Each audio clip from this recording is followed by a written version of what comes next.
ভাগ নেই, তিন ভাগ নেই।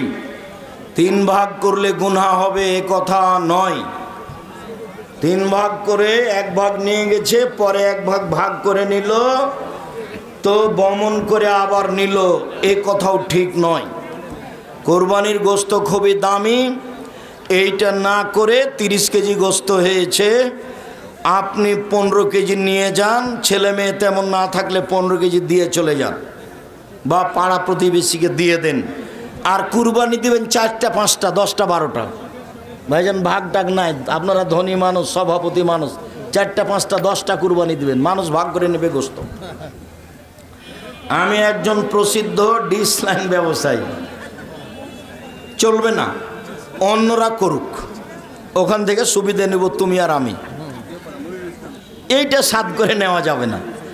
ব্যাংকে টাকা রাখবো, সাদ করে ব্যাংকে চাকরি করব না।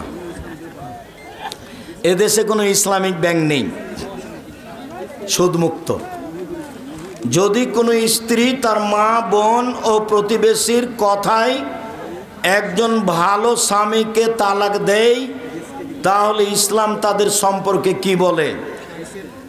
গুনাহগার হতে পারে মহিলা, তবে মহিলাও সংসার ত্যাগ করার অধিকার আছে পূর্ণ। তার নাম খোলা তালাক। খোলা করে নিবে, 30 দিন পরে অন্য জায়গায় বিবাহ বসতে পারবে। আবার যদি ফিরে যেতে চায় তাহলে বিবাহের মাধ্যমে ফিরে আসতে হবে। 10 মিনিট পরে ফিরে আসতে চাইলে সিগনেচারের আবার বিবাহ পড়াতে হবে। খোলা মানে বিবাহটা ভেঙে দেওয়া হয়েছে।